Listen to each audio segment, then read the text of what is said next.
Hi everyone, welcome to Talking Thursdays again. I am with Lizanne. Hi Lizanne, how are you? Hi Anna, I'm really good. How are you? Yeah, not bad, thank you. So how did lockdown treat you? Did you do anything to keep yourself occupied? To be honest, lockdown actually treated me and my family really well, to be fair. I speak on behalf of a lot of people when I say it's given us all the time to sort of reflect and reconnect, and also make time for doing things that we possibly wouldn't have necessarily made the time for doing in a normal day or a normal situation.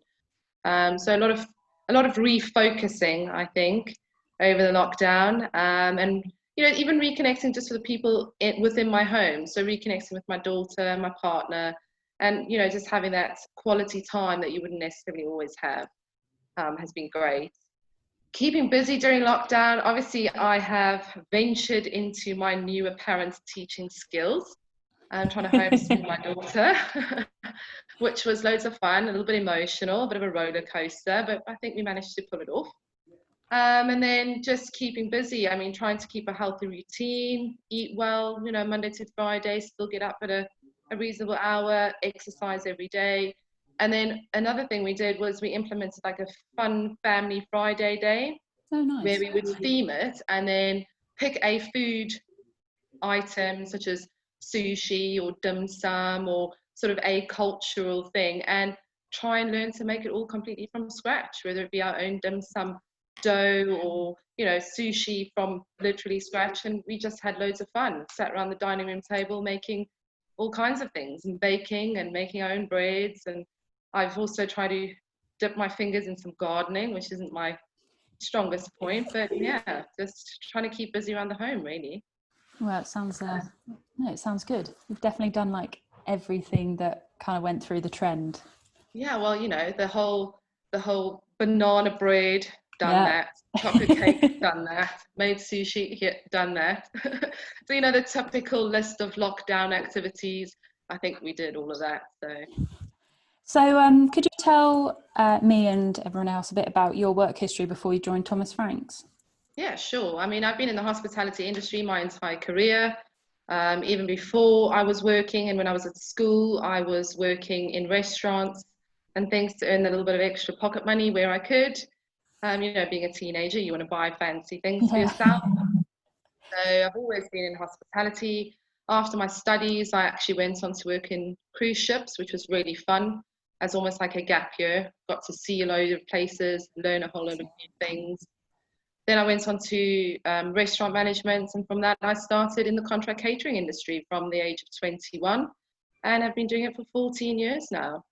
And still So loving it? I'm still loving it. I love it every day, and I wouldn't do anything else, to be fair. So, as I know and many others know, you're from South Africa. Yeah. And would you say, are there any differences between the catering industry in South Africa and in the UK, or are they kind of similar? They are kind of similar. I wouldn't say that there are massive differences between the two in terms of the catering industry, whether it be events or hotel and leisure or even contract catering. There's a lot of similarities between the two. I think the only real differences there would be is sort of the cultural palette that you're catering for. So what I found in South Africa in terms of the food that we would make or prepare, there's a lot more flamboyancy or fusion in the way the food is made, even what's on the menu. And then in England, it's very classic, very traditional. Your canapes and your high teas and all of that kind of thing, where you wouldn't necessarily have that in South Africa. You'd have sort of weird, wonderful fusion things. So that for me was sort of the only difference, really. And did you have to face any challenges when coming over from South Africa, whether it be in work or anything like that? Um, yeah, I think a few challenges. I wouldn't say there were huge challenges that couldn't be overcome or anything.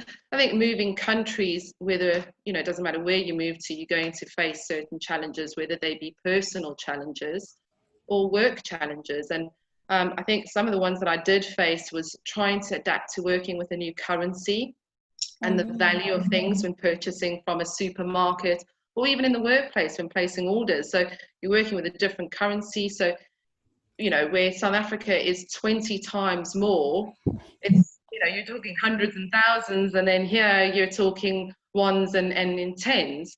So that was a bit of a challenge. And then it's converting, because in South Africa it's all the metric system.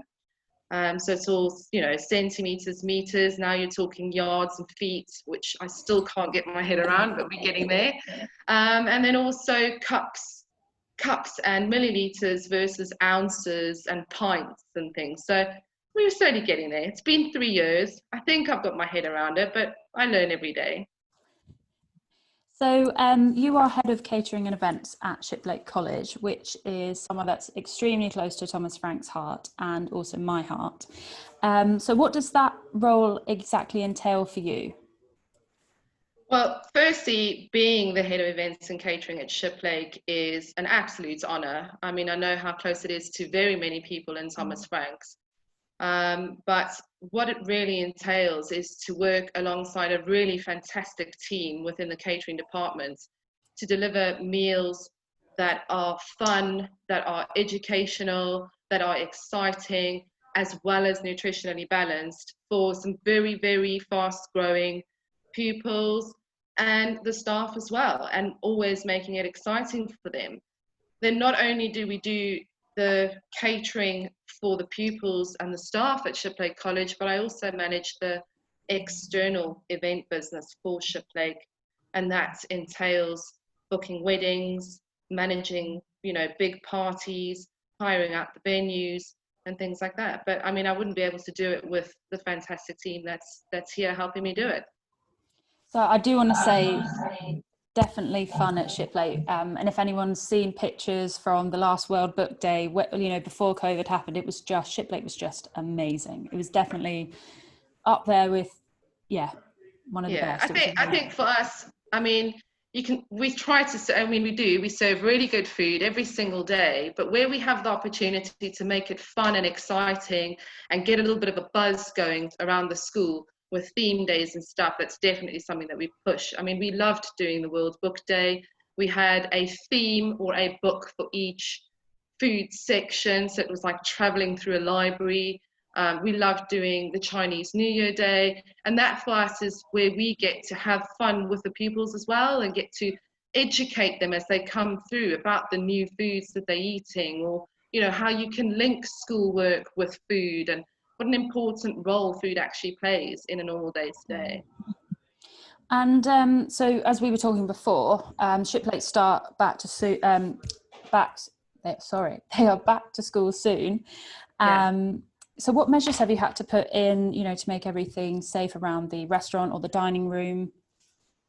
Well, we've been back now for 2 weeks. Myself and some of the team, we have been working really, really hard to implement the procedures, and a lot of planning has gone into it. We have put in place a one-way system through the restaurants as well as the dining hall, making it safe for the pupils and the staff as well to come through. Obviously, my staff, we have one-way systems in the kitchens and the back of house areas, giving them sort of social distance spaces in which to work so that they too feel safe delivering the offer. We've implemented clean down pre and post between each social bubble that comes through for lunch.